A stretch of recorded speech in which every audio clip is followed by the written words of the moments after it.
We're live. Hello, and welcome back to the Building the New World Conference. Tonight, we're exploring Sector 8, which is Infrastructure and Resources. And with me is Eui-Sung Yi, a partner at Morphosis Architects, which focuses on urban planning and Asian projects. His professional work integrates the dynamic cultural and unorthodox contexts of Asian urbanism and informal settlements. During his celebrated career, he has built a wide range of projects, including the Korean Embassy in Tokyo, the Hanking Center Tower, which is the tallest detached core steel tower in the world, and off-grid water and education stations in Haiti. Eui-Sung has received his Bachelor of Architecture from Cornell University and a Master's of Architecture from Harvard University. He's a professor at UCLA and at Southern California Institute of Architecture, where he teaches urban design. He also is taught at Inha University in South Korea and at Tsinghua University and Tongji University in China. In addition, he's the director of the Now Institute, which is a research center for urban strategy and sustainability. At the Now Institute, Eui-Sung works with Tom Main on emerging urban issues confronting major metropolitan areas and disaster-stricken cities. With Maine, he co-authored Haiti Now, a book on rebuilding Haiti after the 2010 earthquake. Eui-Sung has won numerous architectural competitions and received global recognition for his unique and inspiring designs, including the prestigious Progressive Architecture Award. Welcome, Eui-Sung. Thank you very much. It's an immense pleasure to be one of the speakers at the 2020 Peace Pentagon and the topic of building the new world. I want to thank first the Reverend Lord George, Katie and Stephen for making sure that my presentation will be smooth. And of course to my friend Ruth Broyd Sharon for introducing me to this wonderful organization. Today, and I think at this point I could probably cue in the presentation, Stephen. Today, I know my role is about infrastructure and resources. And I will begin to explore certain kind of projects that I've done in my career as representative and as validation of the larger missions of which I'm interested in sharing with you today.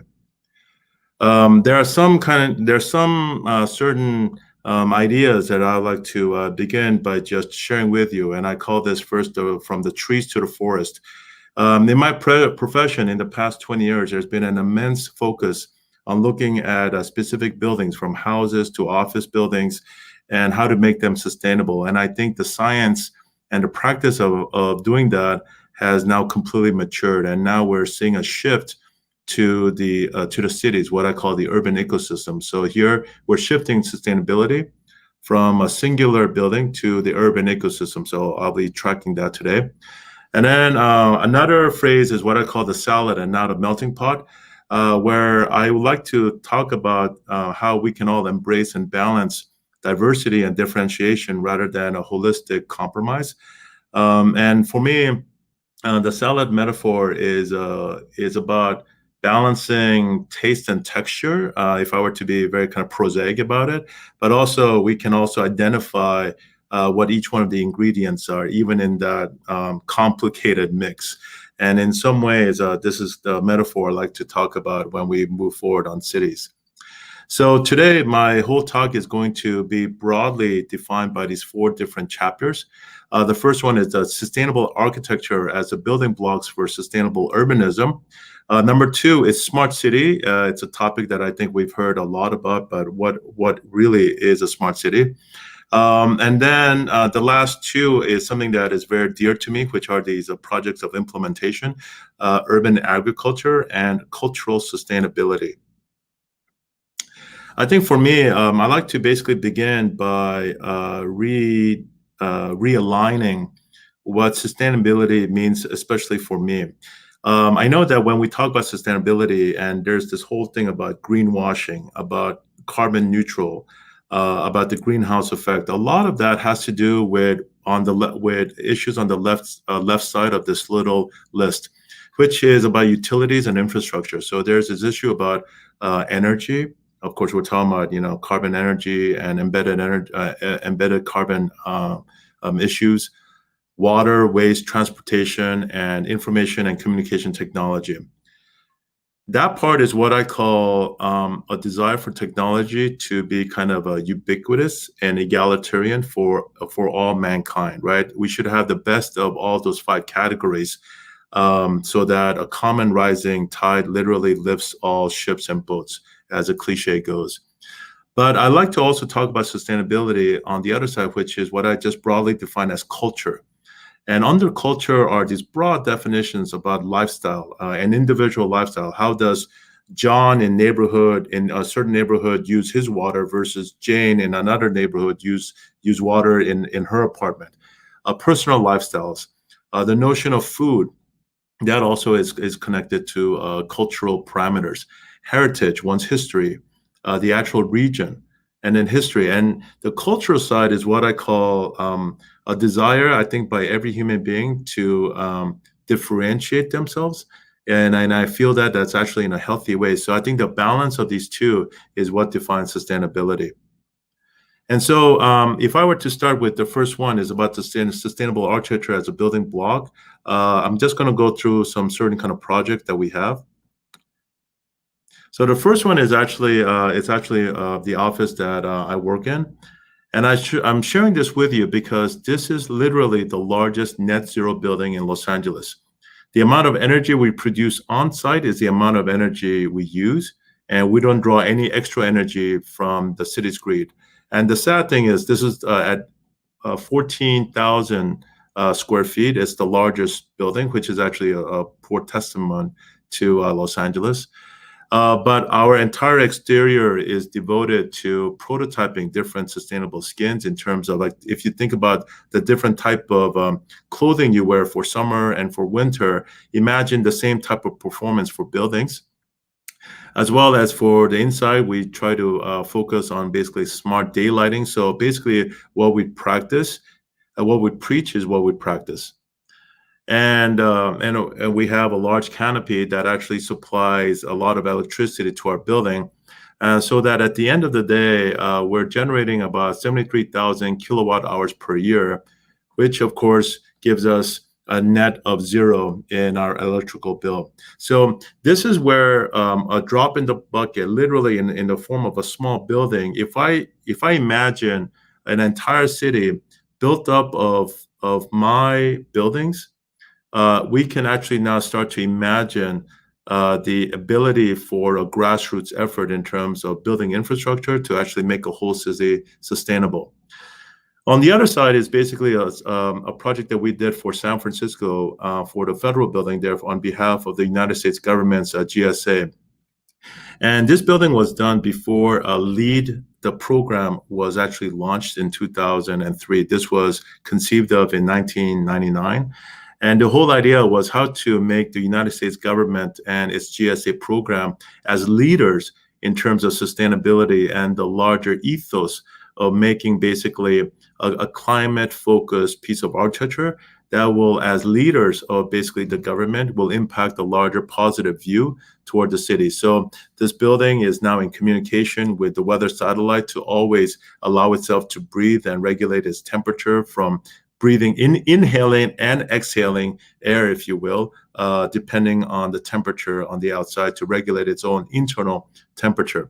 And then this is the north side of the building, and you can see how the building actually looks different. And so each part of the building is highly responsive to the climatic conditions that surrounds it. And so again, this as a little bit of a prototype, if you will, as a little building module for a city. One can imagine that this gets replicated, that a whole city can actually turn out to be very, very sustainable.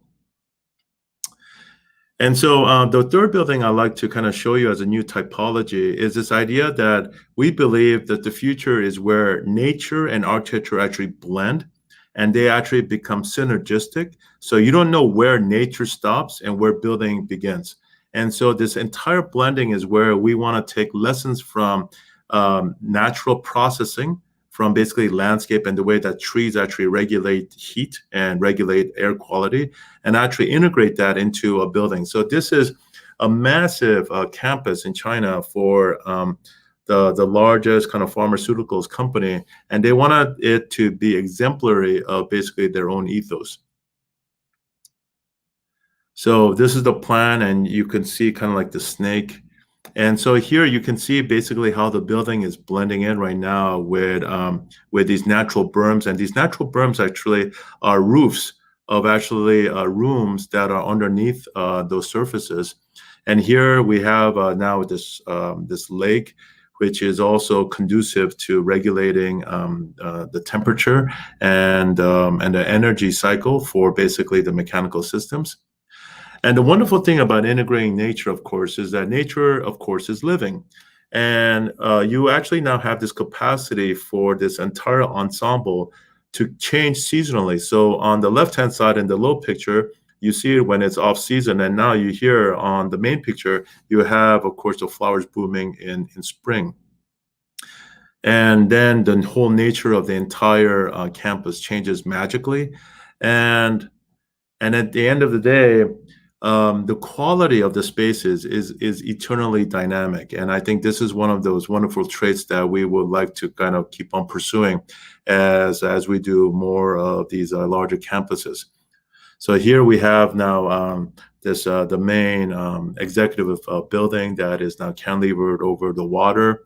But here, these are now snippets of moments where there's always a dialogue, always a relationship between pieces of nature and pieces of architecture, like this, where corridors go in and out, but you're always now embedded with some sort of a wonderful natural landscape. And I think part of this moment that you see here is what we envision for the future cities to be in. And so here you have now hallways that are actually separated from the main body so that you're always surrounded by views of the landscape. And here, these are some of the moments from the inside.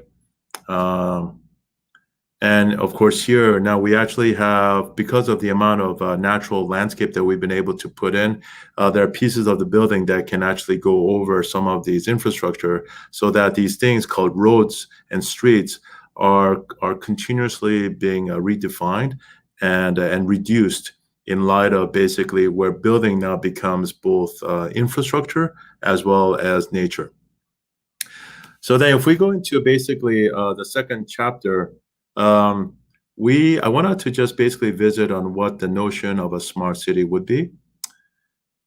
And so, the evolution of the smart city from my side, this is like a quick chart in terms of how a smart city actually came out to be. And, it was actually instigated by a lot of the technology companies. It was not instigated by actually urban planning. However, right now we're at this moment where there is now a conjoinment and an alignment between these two industries. So the smart city concept, if I were to read this, has historically been defined by the use of available urban data to increase the longevity and the cultural relevance of physical planning solutions. So this is like one of the beginning definitions. Now, there are a lot of other studies on how they rank it, but the two rankings that I like to use ranks the following 5 cities as the top 5. Now, this list is always dynamic. If you now Google, the list is going to be different. But for the sake of this presentation, I'm going to use this list. And one of the things that you begin to notice is that these are all what I call legacy cities. These are all cities that are over 100 years old. And these are two kind of listing examples that list the 5 as such.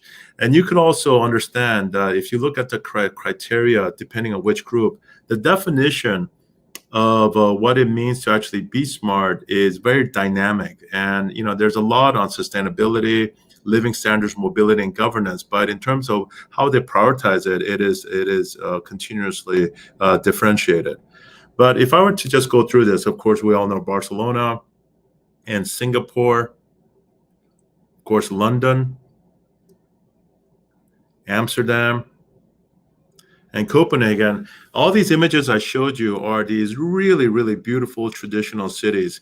And what you're now dealing with is basically where smart city and data management allows the embedded socio-economic investment within these cities as global economic capitals, and how to basically maximize their embedded power status, and maximize that in terms of the welfare of all its citizens. But one of the discussions off on the side is that what if a new smart city were to emerge that is not a legacy city, where you're not constrained by the physicality of the size of the roads or the way that the buildings were built over 100 years ago. And so that continues now to be one of the these unicorn goals that right now everybody is trying to pursue, is how to do a greenfield project coming up.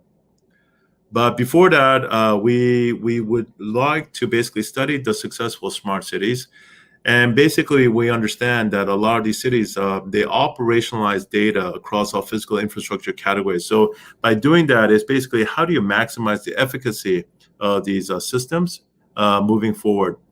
And so there are two main kind of tropes that we like to use, which is, of course, as urban density increases in cities, how do smart enabling data systems make living more enjoyable and much more efficient, and also at the same time reduce energy consumption.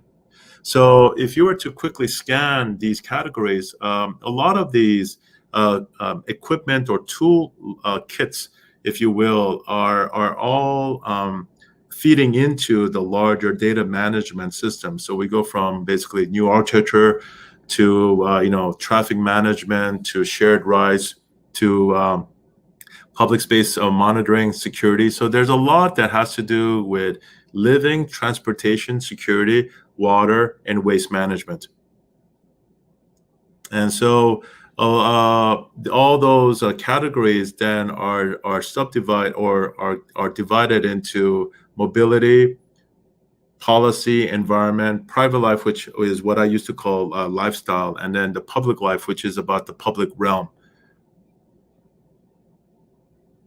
And so once you start to begin to control that, you begin to now have this gradient mixture in terms of what a smart city can do. And so those 6 categories at the top are about spatial quantity, economic reform, mobility, pollution, economics, and of course, sustainable resourcing. So the 5 cities actually are recalibrated in different regards. So when you begin to look at that, then you begin to address some of the more inherent problems around the globe. So these are some of the very famous images that I think a lot of people who study urban design are aware of. So here's an example in Brazil between the haves and the have-nots. A form of basically water infrastructure that is found in Nigeria. Of course, the famous Marrakesh in Morocco, where we actually now are looking at local sustainability issues that will actually react to its local constructability and culture. The idea of basically locating fringe public spaces and appropriating that for one's use. And then as we move on into basically, the G20, okay, the role of infrastructure and how to actually mobilize that, how to reduce the carbon footprint of these cars. And then with the role of all the new cities that are emerging, such as Dubai and all the new cities in China, as well as the Middle East.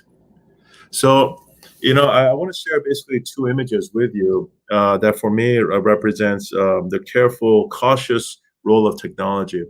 So there's a very famous example here, which of course has to do now. There's a very famous picture from National Geographic in 1986, where this poor donkey is carrying around a TV. Or basically, these camels are now carrying around these photovoltaics, right? So is this now where we're now trying to say, okay, is this a form of sustainability? Because without that photovoltaics, the Bedouin and the camel were probably one of the most sustainable ensemble ever to walk the earth. So what is that PV for? That PV is there to basically enable him to deal perhaps with communication technology, or maybe with some other more luxury modern items. How do we actually now integrate this in a way where it's much more intelligent rather than just basically making this a pastiche of these new technologies? So this is a big kind of a parable story for all other cities moving forward. So I'm going to show you a couple of examples where around the world, with varying degrees of success, and I'm not going to say that every one of these projects is a gold star. There's a lot of problems with it, but hopefully what I could share with you are these moments where these different government agencies are trying to move forward the whole discussion on sustainable urbanism. So one of them is basically a project in China where they've constructed this large island as a big prototype to basically enable a future complete off-the-grid sustainable urbanism. Now, one can immediately argue that the construction of that island was probably not a sustainable move, but the larger policy to actually prototype an off-the-grid solution that is completely net neutral and net zero is was kind of interesting. So this was our proposal, where again, what I showed you before, the union between nature and building would actually be integrated, was further defined for this island. So what you see here is by scale, you see the cruise ship in the center of that circle, or the little seaplane on the lower right-hand corner. That kind of gives you a scale. This is a design where most of the green that you see here as a park is actually all an integrated building. And so there is a robust level of programmatic use, but it's all been integrated with this high performance natural park. So on the right-hand side are now a systematic breakdown in terms of energy, water, and transportation metrics that we were trying to use, where each portion of the island would be a prototype to enable further development of those urban strategies. So this is now the physical model that we made, and you could kind of see and understand this is about 4 feet wide, this model. And so these are a series of these drawings where we would argue that about 94% is still covered with a green nature and landscape. There's only a minimum amount of build out, and about 30% of the whole area is still reachable by a very, very ecological infrastructure. And so these are now just the same metrics, but that whole natural park is now divided into these different types of landscapes. So here we have the Grand Park, and a lot of the oranges are now the actual buildings that are being used, that are actually now divided into these different 6 programmatic uses. The infrastructure here is highly efficient. So you have one universal loop that still allows you to do a lot of walking in the city. So these are now these breakdowns. And so the idea is that when you're there, you could actually have this really beautiful pastoral landscape. But a lot of this is where buildings and programs are kind of camouflaged and also integrated with the landscape at the same time. Another version of basically the same thinking was in this grand challenges that we were doing when I was at UCLA for a sustainable LA.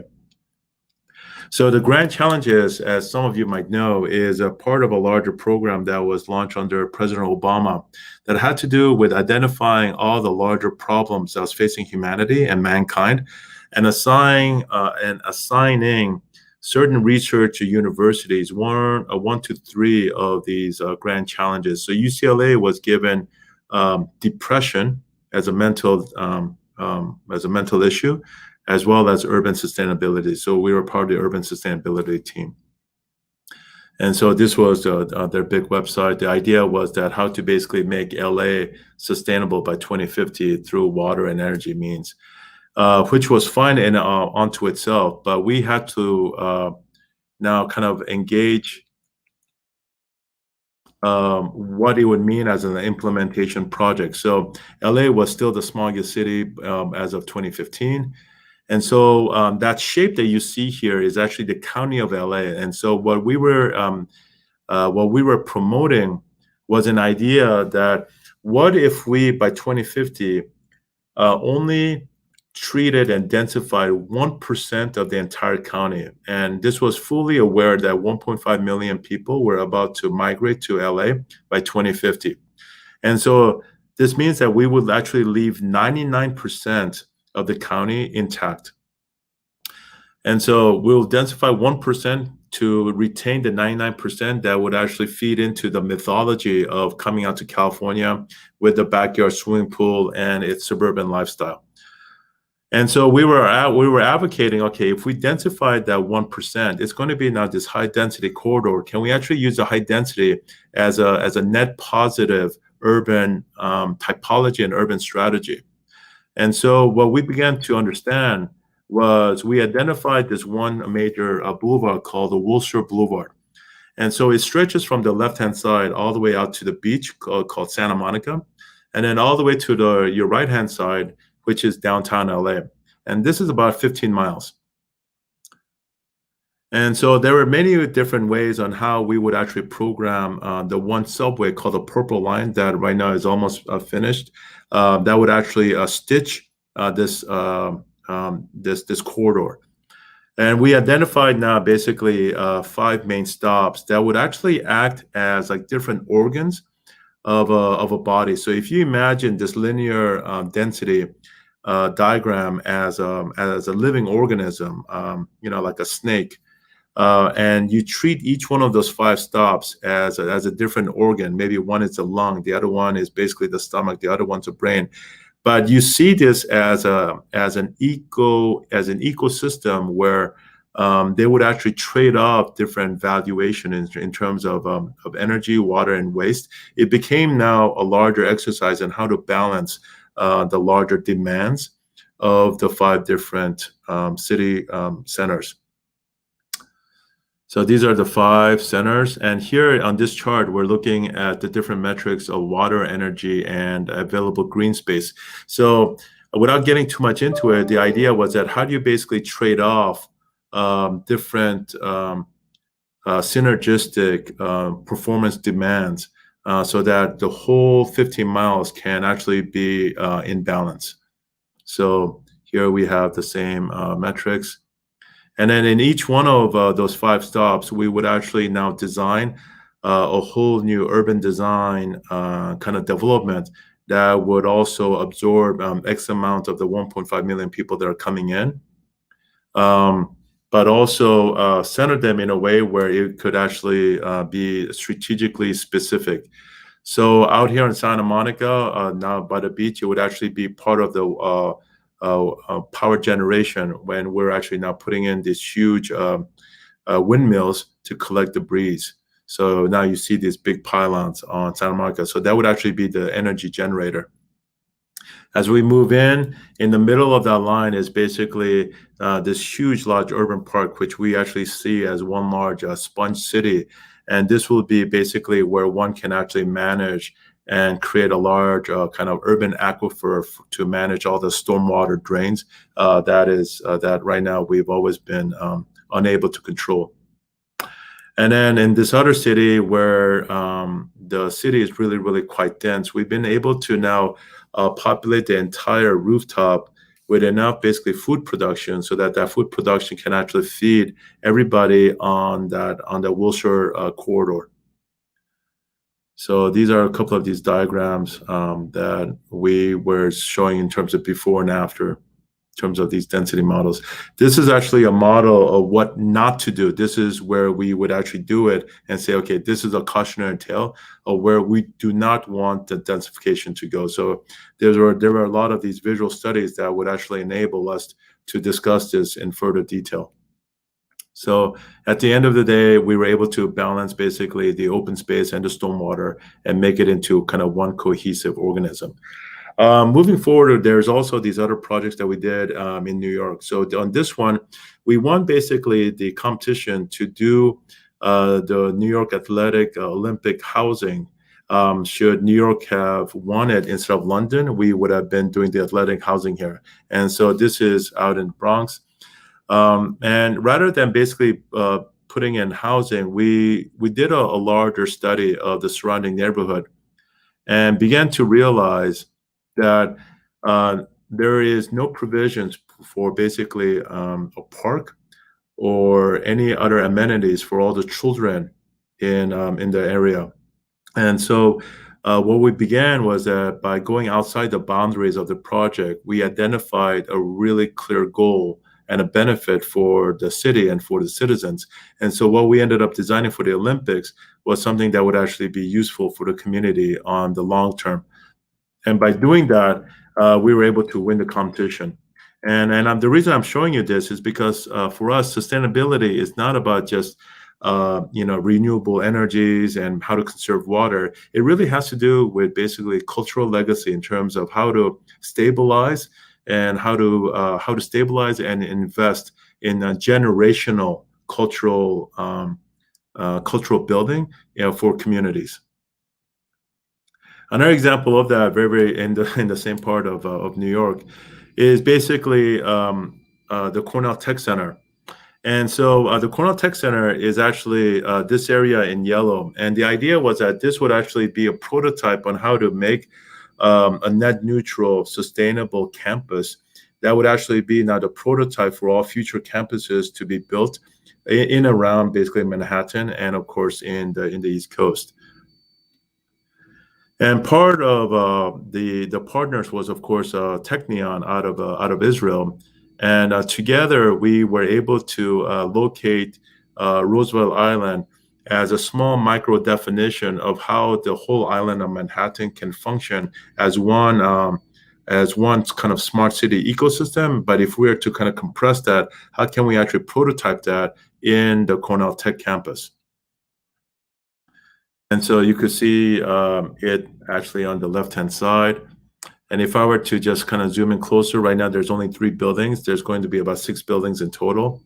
Our building is the first one, which is the one on the right-hand side that has this huge solar voltaic lily pad, that's what we call it, on top. And this lily pad is actually powering all the other buildings at the same time. And underneath the lily pad is what the campus looks like. And inside, these are now some of the spaces that right now everybody's enjoying in terms of the tech center. And here's a view of the first phase of the 3 buildings. So the idea is that this actually represents a prototype for a future sustainable campus, which in itself will now become a module for a future sustainable city. So in part 3, I want to go into basically urban agriculture. And one of the issues about urban agriculture has to do, of course, as you know, with the transportation of food. So one of the global issues right now that we are facing is, if you look at this chart, in about 2050, we're probably going to reach close to about 9.5 billion in population. And at the same time, we're going to have a massive reduction in terms of basically the acres of arable land.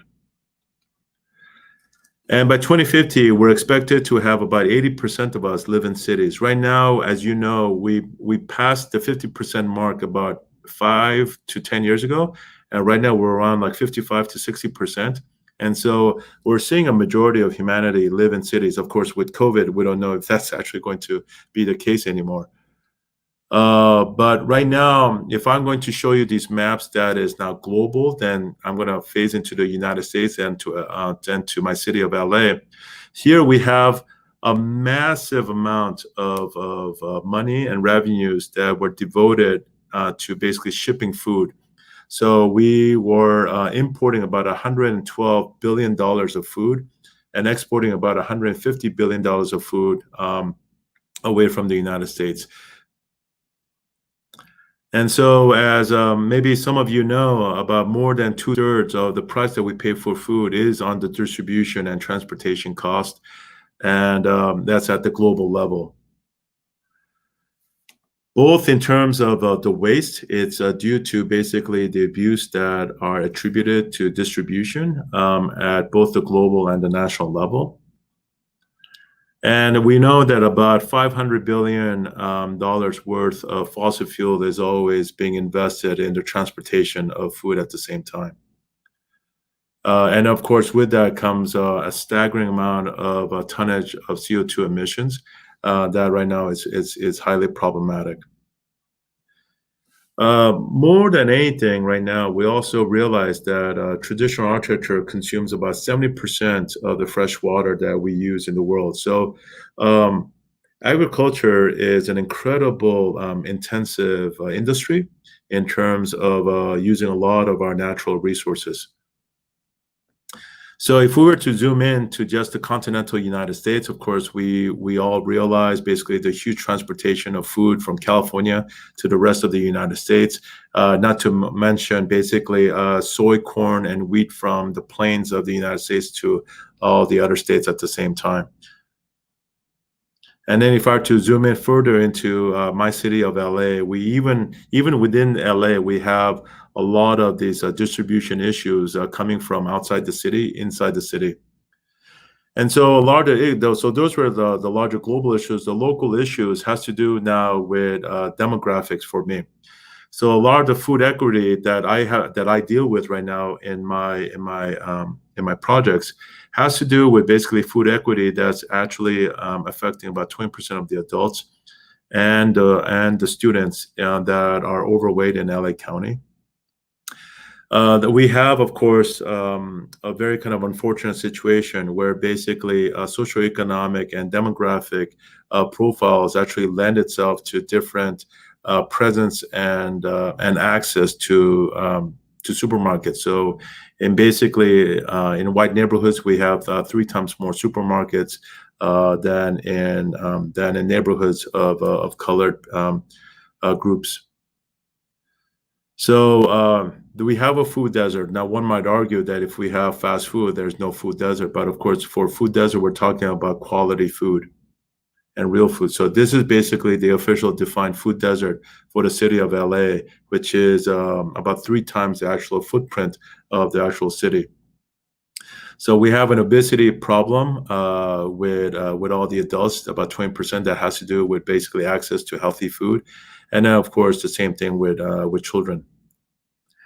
So part of the issues, so part of the strategy that we're addressing, and I want everybody here to know, by no means is this the one solution. This is one out of a larger cocktail of strategies that we would need. But for the sake of this one particular presentation, I'm going to make a case for a hydroponic system because of where we are.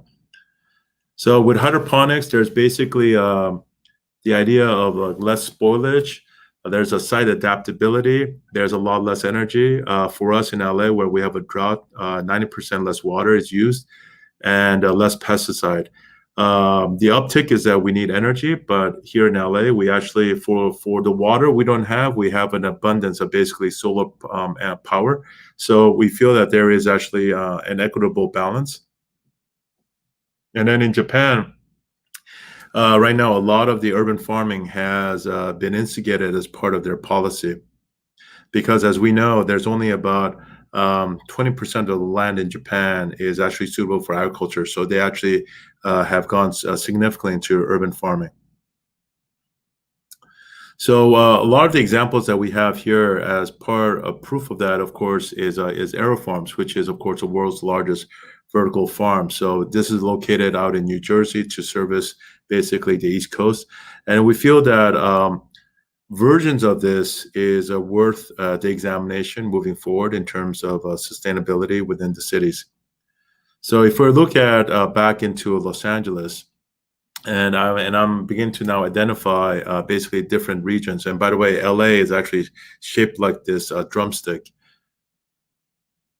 What I'm looking at right now is this very volatile relationship between what a city is and what a farmland is. So if we're looking at the 19th century and the 20th century, it looks like this. And basically, there's a larger increase in terms of the footprint of the city, which also increases the distribution demands.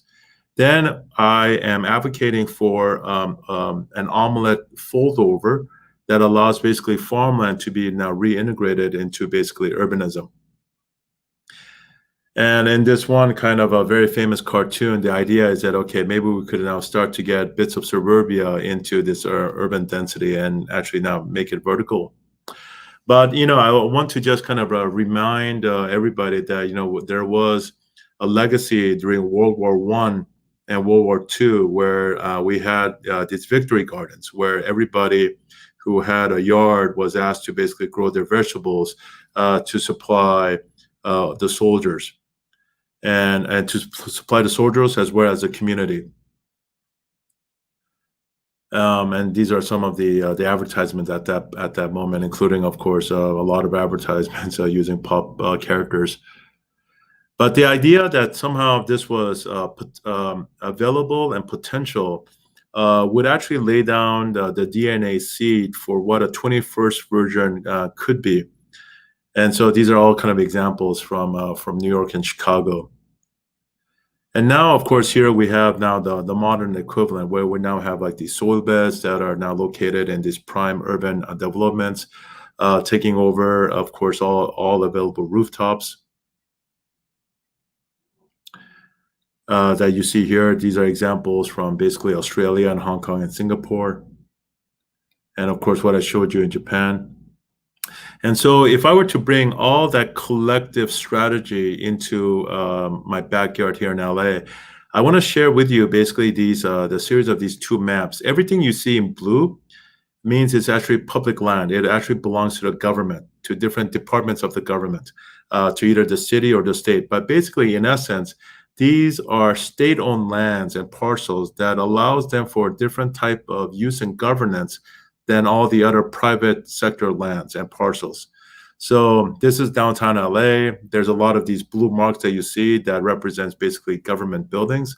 But if I were to go to South LA, where we have now basically this complete grain of communities, you see these tiny little lines and you see these tiny little specks. These are all public land right now that are not dimensionally suitable for a proper private development. They're all like what I call orphaned parcels. And so now these become now amazing opportunities for us to envision little kind of grassroots hydroponic stations that will actually maximize its impact, like a big catchment basin, in terms of feeding into the communities that they are adjacent to. So one of the examples that we began to pursue was basically by jumping on competitions where whether or not we won or not, we wanted to have these high-profile competitions as a soapbox, if you will, for us to basically mandate these changes. So one of them is this thing called Perching Square. So Perching Square was a big kind of a plaza in downtown LA where they had a competition to just re-landscape it. We took the opportunity to advocate for a big urban agricultural park. So this tower you see on the right-hand side is a hydroponic tower, and this L that you see on the upper side and on the right-hand side are actually restaurants. So literally, we have a farm-to-table metaphor going at this level. So here you have a hydroponic tower you see in view, and the whole idea is how to basically shift the conversation of urban agriculture from one out of necessity to one out of desire, to make it basically sexy for basically urban agriculture to exist within the context of a modern metropolis. And here there's a cross section on how basically the food would actually go down to the restaurants. And this is a diagnosis of that tower where we actually have a lot of the greenhouses that are embedded with basically greenhouses that are combined with the hydroponic system. And that tower would be equivalent to about 25 acres of basically farmland, producing, of course, the three different famous types that all hydroponics are capable of producing, which is leaf, vegetables, herbs, and of course vines, like tomatoes and eggplants. And the same metrics that I showed you also applies. And for us in LA, the less water was actually one of our most kind of a driving force, as well as the lack of distribution demands for these hydroponic units. And in conjunction with that, of course, was a larger claim to recycle the water and to use the vegetation as part of the reclamation process. So this was a Perching Square. And then if I were to broaden the same reach, we began to now look at two institutions. So one is a community through basically churches and the other one was through schools and education.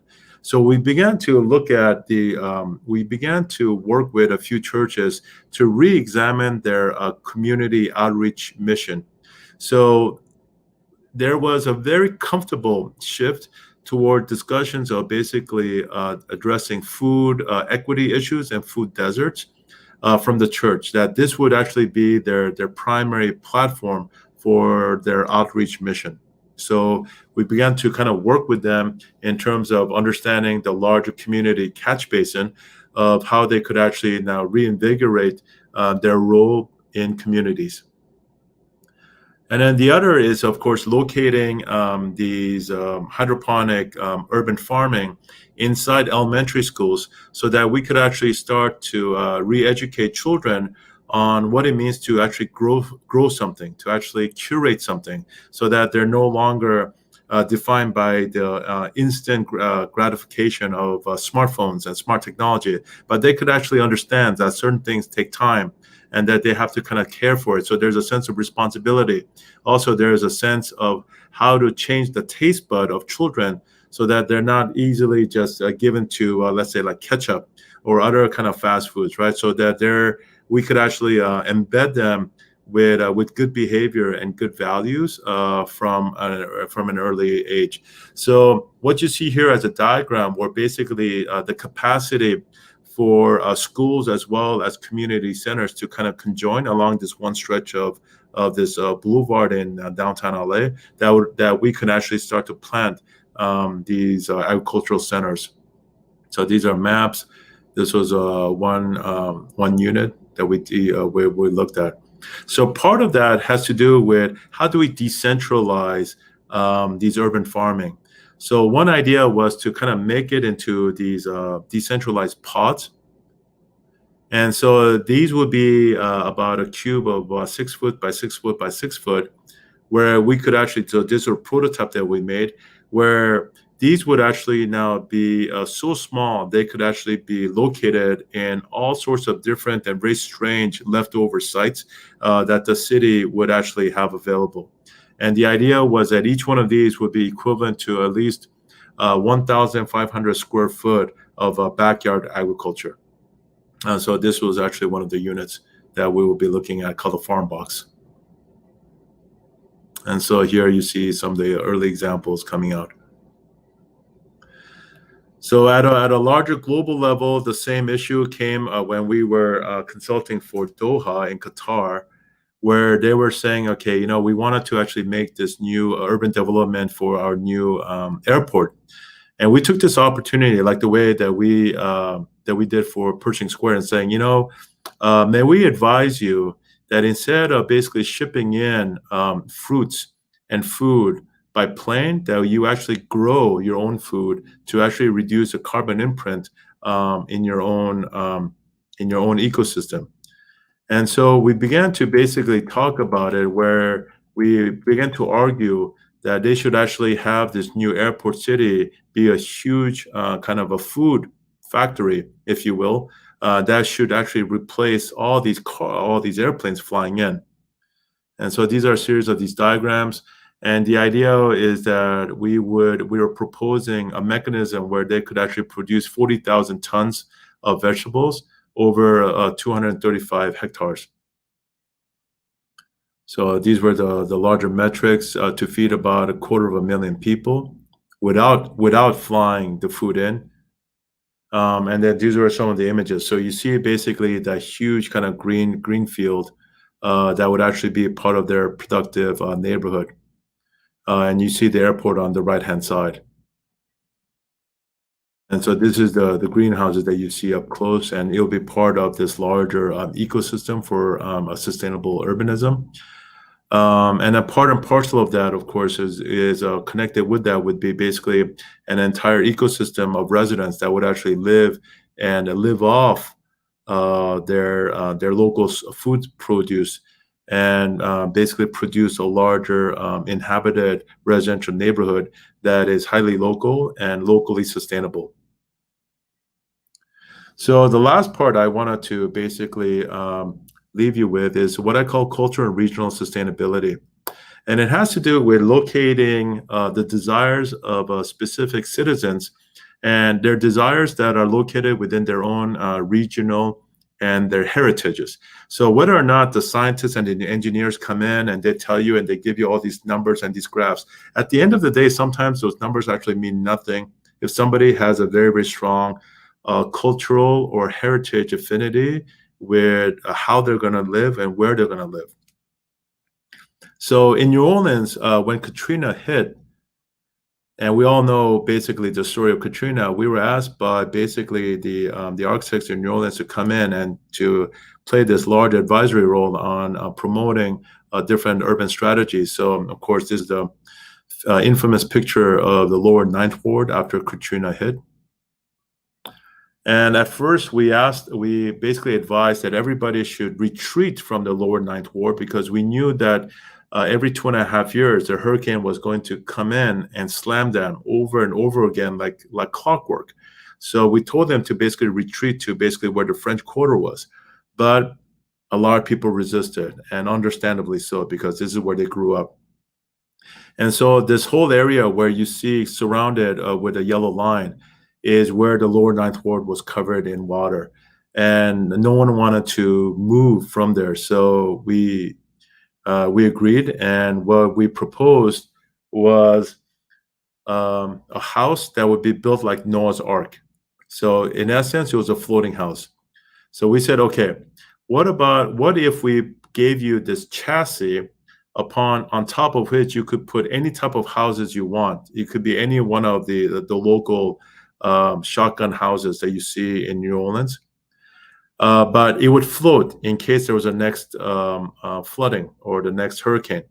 And we will allow you to basically have water, drinking water, working toilet, and energy for at least 20 days after the flooding.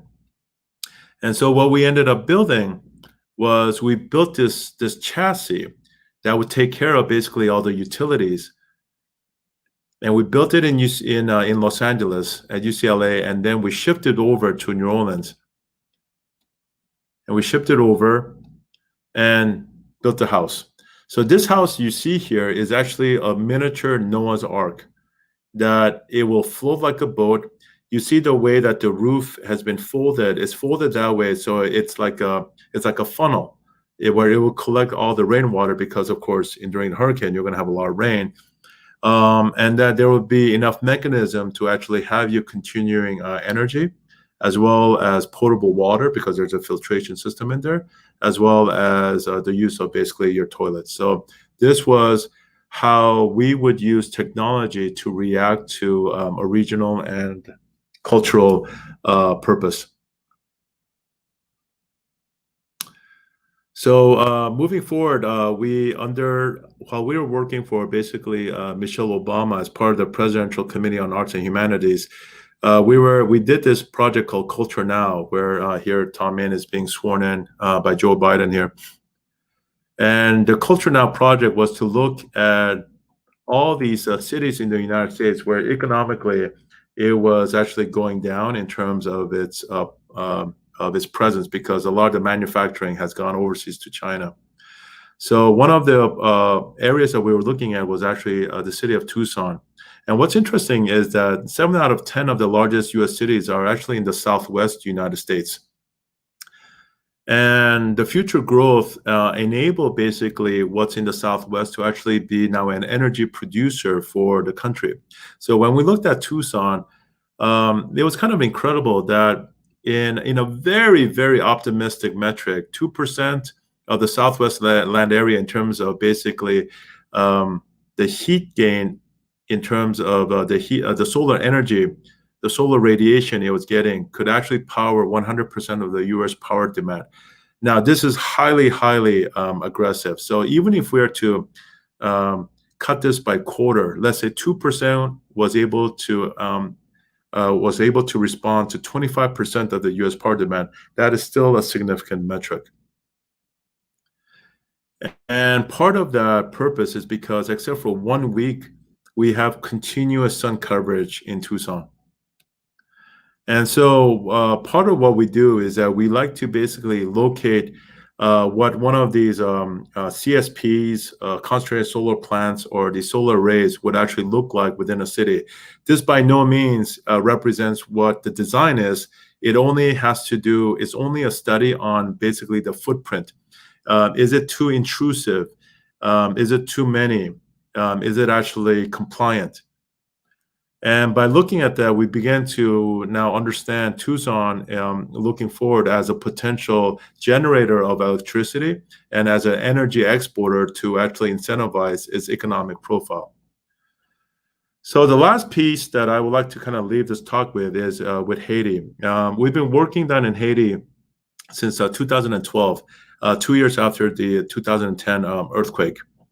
And we were sent down there because we wanted to look at issues about resiliency, about post-disaster recovery, but most importantly about the capacity of culture and education to be one of the building blocks to bring society and community back. So as some of you know, this is basically where Haiti is. On the right-hand side is the Dominican Republic. And up in the north is basically where we were focusing, which is on Cap-Haïtien, which is its old historical capital. And this is me right now with the prime minister. So this is Cap-Haïtien, which was a city that was set up by Napoleon. It has a very, very rich history. This was a model for the French Quarter. But it has this incredible cultural resources in terms of this is the largest fortress that was ever built in the Western Hemisphere. And it was built after they defeated Napoleon. But here we have now a lot of these informal settlements, and that has defined basically a lot of the country. And as Mother Nature has made the island incredibly fertile in terms of growing plants and growing fruit, the sad part is that there's a larger infrastructural problem. So in terms of sanitation issues, to electricity, to basically kind of like the slum conditions, it's all been highly kind of compromised and very, very limited in terms of any access to the normal citizen. And only 1% has access to basically piped water. But here, the metric of basically 40% of the population in the north is under 18 is where I was trying to focus in terms of basically education and public health. So our large incentive to work on this right now has been our working relationship with UNESCO and the World Bank. And it was to basically how to change this particular river. So this picture, these are pages from a book right now that we're about to publish. And this is my friend who has been taking me around Cap-Haïtien. But unfortunately, this is the river that we've been asked to clean up and to revitalize and to resolve the sanitation issue, the waste issue, the human waste issue, and then bring back ecology. And if I bring this back, it allows basically Cap-Haïtien to go back to a city based on tourism. And so I brought in engineers to actually look at the water quality. And the water was actually not bad, despite what it looks like. And if we just remove the waste, we could actually revitalize it. Here I'm showing you a series of these digital maps that my team made on behalf of the government as part of our concerted effort to help the city map out its actual backyard in terms of all its aggregate. But what this also allowed us to do was that it allowed us to basically map all the illegal and the informal settlements. So each one of these little blocks that you see on the fringes are people that officially are not accounted for. Except with my team, I've been able to account for everybody here. And so these were now all modeled in 3D. And part of this was to basically come up with a policy that would actually protect everybody who's living on the margins. And so what you see here is that for one of those red volumes up on the hill, one of those red squares is actually one of these huts that you see on the left-hand side. So I would go there with basically two of my assistants, and I would speak to the owner while one person would take a GPS marker with his or her iPhone, and then the other person would quickly peek in and count the number of beds within this one house. And then by that, I could actually have a pretty intelligent appraisal of the population average for all the modeling that I've done. And so here it's now appealing now to the mayor on the right-hand side and asking him now to use our maps to create a larger strategy. And so here now everybody's using our maps to locate now wells, because we have to now locate these freshwater wells. And so what we began to do was that we started to take all those documentations and put it into a book. And the reason we put it into a book was to actually qualify this as our business card. So instead of a business card, we will give an entity our 700-page book and say, okay, this is how much right now we're doing research on your country and how much we're invested. So finally, what we ended up proposing is called the life tree. So the life tree was basically this one-stop unit where children can get fresh water and they could get education and they would be safe from basically these thugs.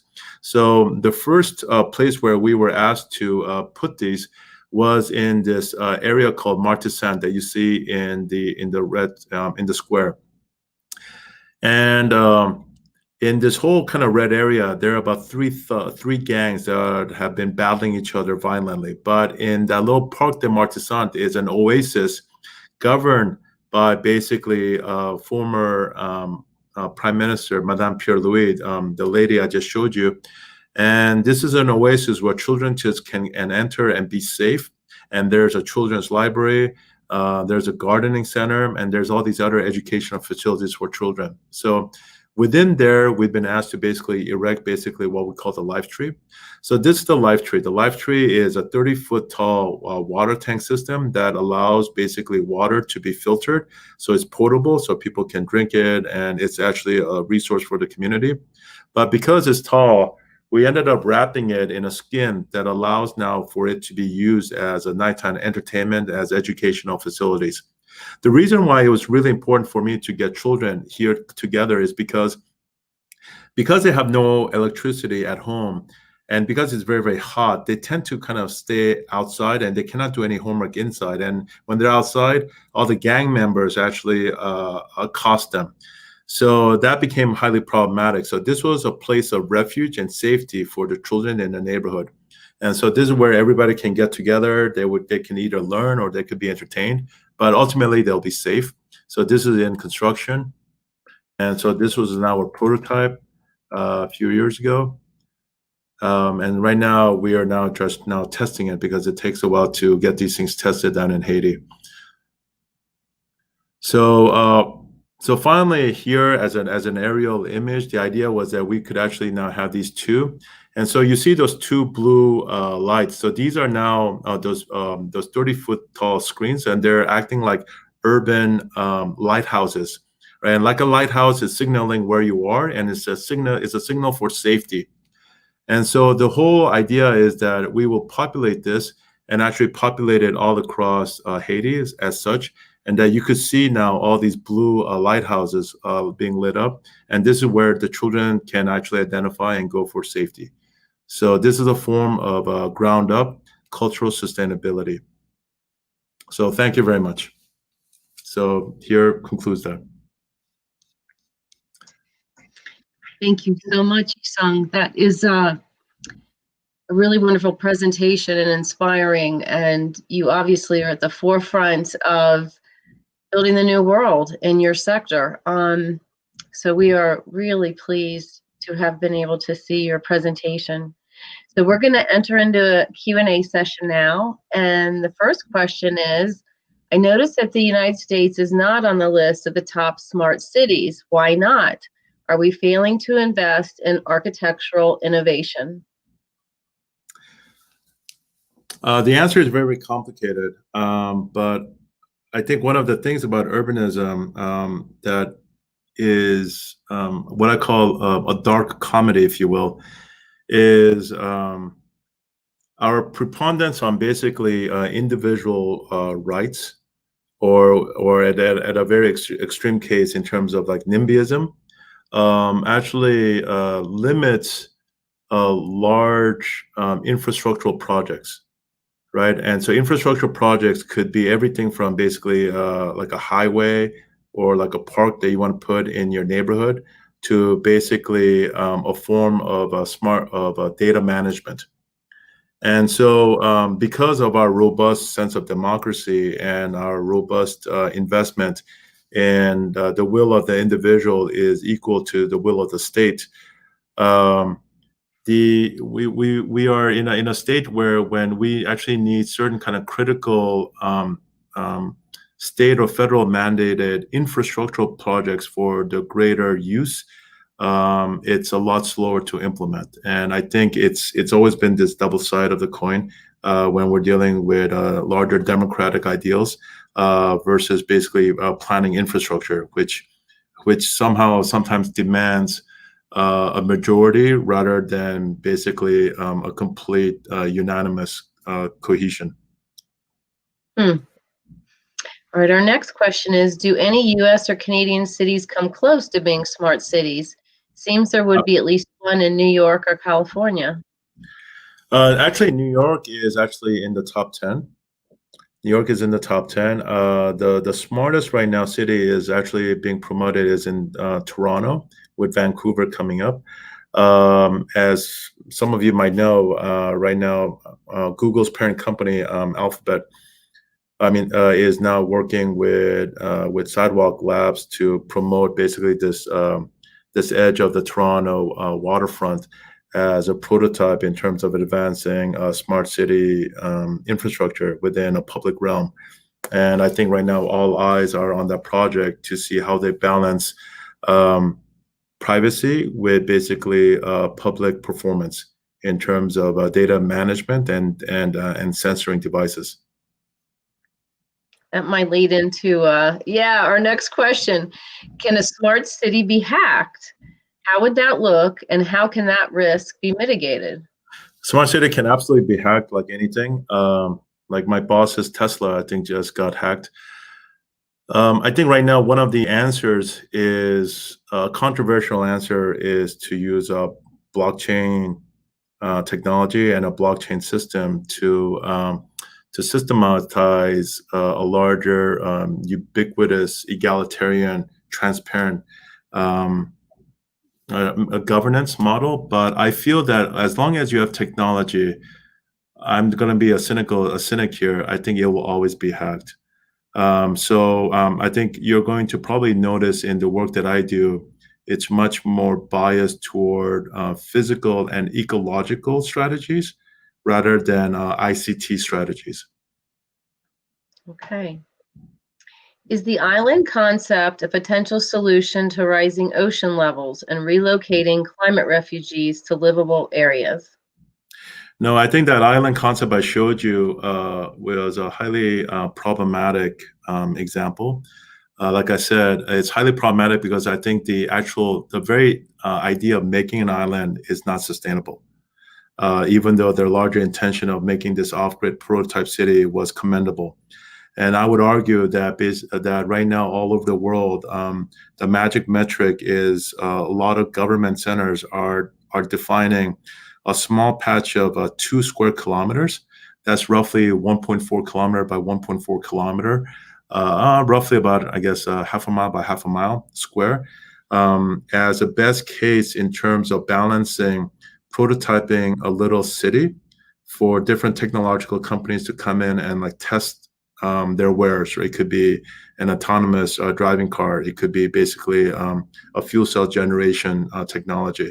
And so a lot of these 2 square kilometer modules are being designated on land for prototyping.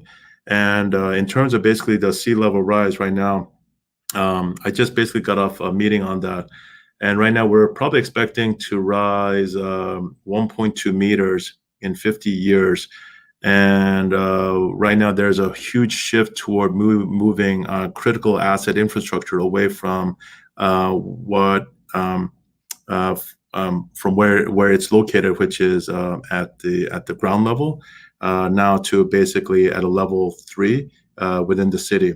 So if you can imagine moving something from your basement to your 3rd level and having it like right next to your face, it means that that unit has to be somewhat kind of copacetic with the way that we're all going to be living. So that actually now follows a whole new type of urbanism where things that used to be separated, let's say residential units from factories, residential units from transportation centers, are now all being integrated into one three-dimensional kind of grid, an integrated ecosystem, if you will.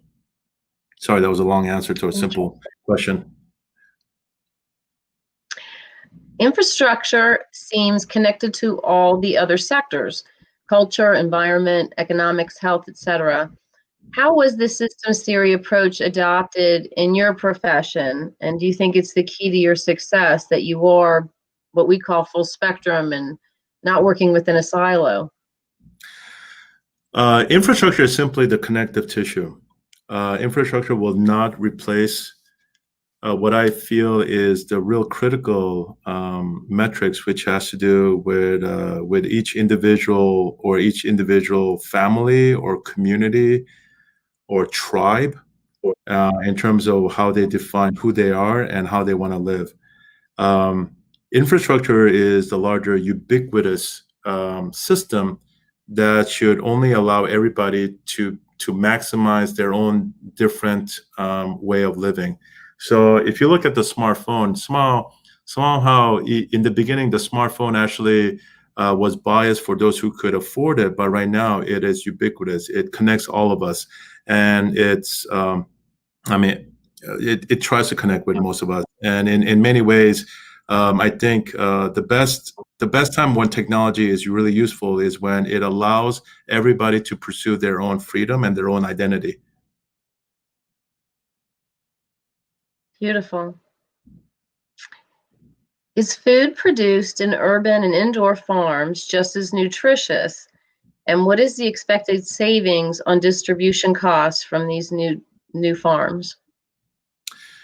The expected distribution cost is about two-thirds less.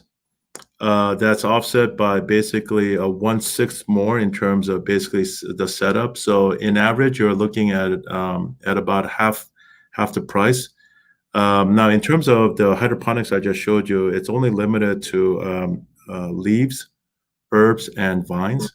There's a whole range of other food that is 100% cannot be solved by hydroponics. It can only be solved by old-fashioned soil beds. So soil bed would be all the root vegetables like carrots and onions. And then there's another whole category which has to do with, of course, trees like apples and all the citrus. So what I showed you is basically one small sector that has a lot of potentials, but it is always married as part of a larger balanced ecosystem of food production. Thank you. Next question. How hard is it to convince local governments to provide public land for farming? And are there any similar federal programs? I'm not too sure about federal programs, but in Los Angeles right now, I'm working right now with the council district here that is promoting what I just showed you. It was actually instigated by them, where they're locating all these what I used to call these orphan parcels that are so irregular size. There's nothing you can do with them except somebody throws like a throwaway sofa on them. So we're looking at that as these smaller parcels for local farming. Either they would be sponsored by certain children in a nearby elementary school, or they would actually be housing one of these autonomous hydroponic units, or they're just simply an old-fashioned soil bed that is somewhat protected as any community garden. So I want to make sure that I didn't give the impression that it's all basically technology all the way through. It's just that technology is just one of the larger options that we should have to make these communities stronger. So here's the question. If every school, church, and community center grew food, do you think that that would solve our problem with the loss of irrigable land? I think it will go a long way. I don't know if they would actually have the surface the surface potential and the capacity to resolve all the issues, but I will tell you it will make an amazing impact. That one tower I showed you, which was about 30 feet by 30 feet in its width, that's about 4 stories or 3 stories tall, was equivalent to about 25 acres of farming. And the nice thing about the hydroponics is that it's about less water. So in LA, it's been highly useful. If you are up in Canada or where you have the 4 seasons, where water is not an issue, the other issue is that you have winter, right? So over there, the hydroponic system allows you to actually have a diurnal and an annual yield of food production, and that's its other benefit. I would say right now we roughly, if everybody was privatized like the way that the Victory Gardens were privatized in World War I and II, I think the impact is at least 50%. About 40 to 50%. If everybody was a residential area, of course, the equation is very simple. You have a backyard, your backyard feeds your family. It's a one-to-one relationship. But in a modern metropolis where you're looking at people living in apartments and high rises, that equation falls rather dramatically. So right now, conservative, we're looking at basically 1/3 to about 40%. That's still so significant. It is, but there's a lot of other issues in terms of governance and well, property rights and taxation and things like that. But the sad fact is right now on this earth, as most of your listeners know, is that we have enough food on this earth to feed everybody, right? But it's the issue of distribution, politics, borders, tribalism that's separating all that, right? So it's the same thing with all these other resources. I could tell you we have enough energy and food to take care of everybody, but right now it's where politics come into play, and so that's kind of where I am right now in my work. Is I'm at the frontier of converting a lot of these idealisms into some sort of an implementation project, and doing what you and I call a proof of concept project to advance the argument forward. Well, it does seem as though it's our governmental institutions that are the biggest block. They aren't keeping pace with the innovations and building the new world. Okay, here's the next question. What are the biggest obstacles? Well, this ties in with what we were just talking about. What are the biggest obstacles to getting these urban agricultural solutions implemented? Seems like these should have been widely adopted already. A lot of the obstacles has to do with regulations. So, like I guess a running joke that I think most people know is that regulations is probably the number one enemy of innovation.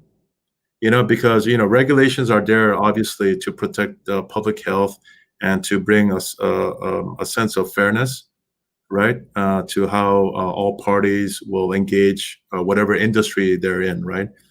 But after a while, regulations actually, by definition, default to the lowest common denominator, right? And so by doing that, it's actually antithetical to what we're talking about, which is about innovation. And so I think, if there was a small chunk of the city that would actually be partialized for prototyping, and usually nowadays it's where university campuses can be that special bubble or that domain. And we actually can do a proof of concept in terms of, let's say, feeding one entire university campus with its own grown food. Then that as a module, you can start applying everywhere in the city. But unless somebody actually sees it, it's hard to basically change policy to kind of regulate that moving forward, right? Because obviously, think about it, you're going to have now the health department, which regulates all the restaurants in LA coming down, right? So there's all these regulations, which I'm completely aware of.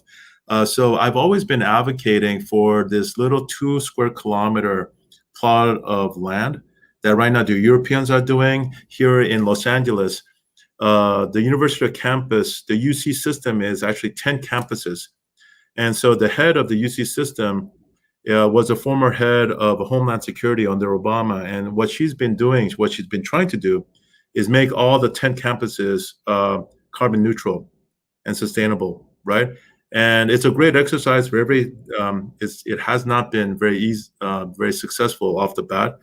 But the idea is that if I can make one university campus sustainable, it's a wonderful starting module to make cities sustainable moving forward. Yep, and then it can be scaled, absolutely. Exactly, it's about a scaling issue. Yeah. Will it be possible to provide the infrastructure necessary to accommodate all the expected climate refugees? I think so. Pretty broad question. Yeah. I mean, I'm going to assume what a climate refugee would be. I think right now in the United States, we have so much land, right? I think in the world, we have a lot of land. As most of you know, humanity is only occupying 4% of the globe. 4% of the globe. Did not know that. Okay, so there is a lot of land out there, a lot of space. I'm so sorry. I mean, a lot of that is actually ocean. So I think again, it comes down to basically regulations in terms of how we can manage these adjacent kind of development that can absorb those brothers and sisters who are running away from the fires or from the hurricanes or from the tornadoes that's basically attacking both of our coast in the United States. Well, I'm curious, if you said that 4% of the planet is inhabited at the moment, what percent would you say is habitable? Habitable, that's I don't know, maybe 30%, maybe 20. So there is a lot of room. So in your opinion, there's a lot of room to expand then, but people are being drawn to cities. I mean, listen, I'm right now I'm part of a group that feels that with intelligent stewardship, we can actually go to the next phase where we are commingling with nature, but not in an abusive way, but in a way where we could actually make it much more restorative, right? So in the old days, for us in the 20th century, when we're talking about protecting nature, the idea was just stay away from it, right? Put a fence around it, protect it, don't enter it. I think with proper kind of stewardship and education and with intelligent technology, we have the capacity, if we need to be good stewards and guardians of nature if we need to. Otherwise, we do not need to even tread into any of the natural environment. But I think right now that's where the next stage of urbanism is progressing. Is more lighter steps, more delicate, but actually have it much more net positive rather than net negative. Well, that was encouraging. Okay, next question. Does the technology exist now for us to be 100% independent of fossil fuel? And if so, what's the main blockage, probably government again, to building this new world? The technology exists. The technology definitely exists. What is the issue? The issue is basically embedded legacy. That's all it is. You have about still 96%. Last time I checked the chart, 96% of the world is still operating on gasoline, and it took them about 45 years to get to that 96%. All the renewable energy that I assume everybody in this group is listening to, it only occupies about 3 to 4% of the global energy output. It has a loud voice, but it has a small footprint. So does the technology exist? Absolutely. What is the issue? It's the issue of cost. And it's an issue of transitioning from basically a fossil-based technology to basically renewable energy. It's just a cost issue. It's not technology. Okay. Okay, so for those of us out there who have read about 0 point energy, seem like you are the man to ask this question. Does such a thing exist? I'm sorry, what was that? Zero? 0 point? You ever heard the term 0 point energy? 0 point energy. No, I've not heard that particular term. Okay. All right, well, we'll move on. Next question. Is it possible with the current leadership to practice large-scale sustainability projects? And how long would you expect a majority of people to actually practice net zero living in the US and globally? Well, it's really interesting how COVID has really exhumed cultural differences. So right now, the two cities or the two countries that are promoting basically net zero sustainable cities is China and Korea. So I just got done finishing basically this new city in Korea that was all net zero. It's the smart city Greenfield project built from the ground up, all blockchain technology. The idea was it was built for 25,000 people. The 25,000 people came in, and this is where the rub is. This is where the rub, and this is where I think is fascinating as a cultural difference.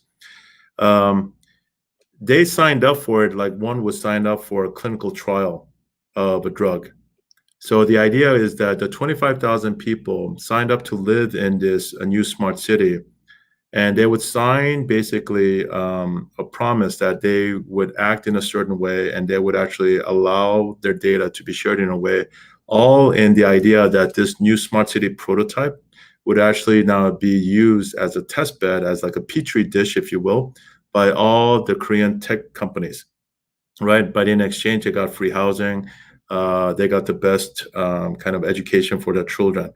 But it was like this. Give and take.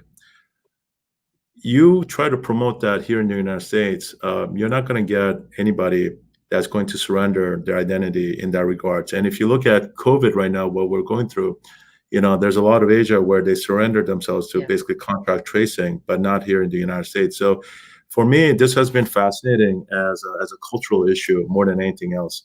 If you were to ask me right now, are any of these smart cities or sustainable cities possible? The answer is absolutely. Why is it not possible? It's because you have different groups of people in different countries with different value systems. And it's not about a judgment call, it's just very different. And so you're not going to have the same type of performance demanded across the world. Yeah, very true. Here's a question. How much international cooperation do you see between governments as well as multinational corporations? I see quite a bit if the United States is on board. Right now, you have to understand that even though there is a large kind of competitive nature between all the G7 countries, a rising tide is literally going to lift all boats. And so even though China is very happy that the United States has now cut off a larger kind of a global connective network that they had, they are also suffering from basically an incredible loss of a trading partner. And I feel that basically, if there are two or three leaders that could actually move the conversation forward, that inch by inch, we will be able to kind of ascend to the next level in terms of this technology. Right now, the issue is simple. The technology is there. The scientists are there. The engineers know what to do. It's a policy issue and it's an economic issue. If it's not making money, no one's going to do it, right? So I think the whole discussion should be is not to basically punish the oil companies for what they do, but is simply to enter into a transparent discussion that as you make revenues, let's basically devote X amount of that revenue toward basically the development and the implementation of renewable energy. No one's going to be able to do this thing overnight, but can we actually wean it off from one system to the other? At the end of the day, everybody wants to make money. If they could make money off renewable energy rather than basically fracking, they would do it. Well, that's a good question right there. Why aren't they, or why isn't it profitable? I mean, what you just said is absolutely true. If they could make more money, the same amount of money, more money, why is oil and fossil fuels more profitable? Because the infrastructure is already embedded in there, right? It's not because they like fuel. It's not because they love charcoal. I'm sorry. It's not because they love coal. It's just because already basically over decades and decades, the infrastructure has been embedded in there. So for them to start a whole new infrastructure is going to take a lot of capex, right, to be invested. And of course, that's basically money invested and not money returned.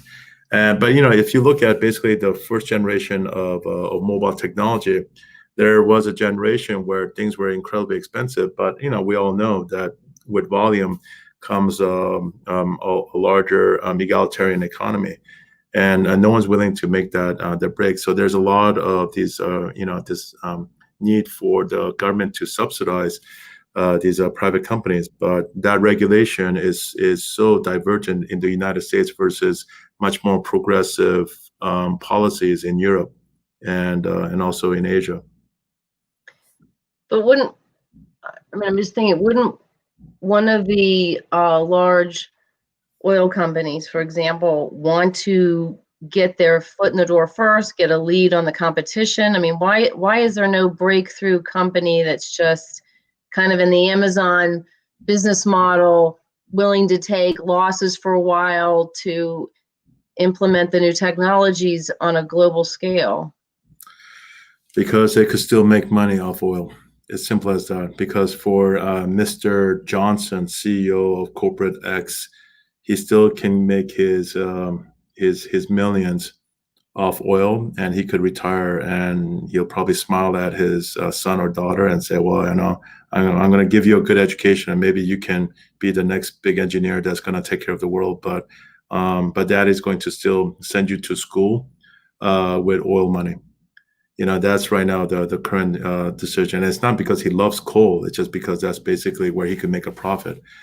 To your point, there are, of course, there's tons of disruptors out there. Obviously, from people like Elon Musk. And then I think right now the problem is none of the larger G7 has taken actually a real good incentive of moving forward toward a very strong policy. I mean, everybody talks about basically like the Paris Accord, but that's not enforceable, as we all know, right? So even the so-called progressive Europeans are not really engaged in a very strong policing of those mandates at the same time. And, so I think right now, what's interesting about working in China is that they're both simultaneously on the extremes. They're either like still polluting a lot, but at the same time, they're also on the same. If the left hand is polluting a lot, the right hand in its own little bubble is advancing a renewable energy much more aggressively than all the European countries. So I find that it's like a real kind of fascinating duality right now that's happening in China. It's almost like one hand is saying, you know what, I recognize right now the reality. I still need to give energy to, 1/5 of the world's population, which is my people. But at the same time, just in the event that we're going to go now super renewable, I'm going to have now this other parallel twin team that's doing the complete opposite, right? Of making sure that the technology is absolutely there, that's going to be more cutting edge than anything that's going to come out from the US or Europe. And they have the resources to do like this 2-track system right now inside the government. Interesting. So do we have any other questions, and are we pretty much done? Okay, Katie's shaking her head no. Well, that was perfect timing because we're pretty much just at the 30 minutes. Eui-Sung, thank you so much. Thank you, everybody. Really appreciate it. Privilege. Okay, and we will be following your work. Not too closely. Okay, take care. Okay, thank you. Okay, bye-bye. And for the BTNW listeners, our next sector will be Sector 10, that's Science and Technology. And you're not going to want to miss these presentations if you're at all interested in what's on the horizon, particularly with AI and the transhuman era and potentially a post-human era. So please join us on Wednesday. Thank you.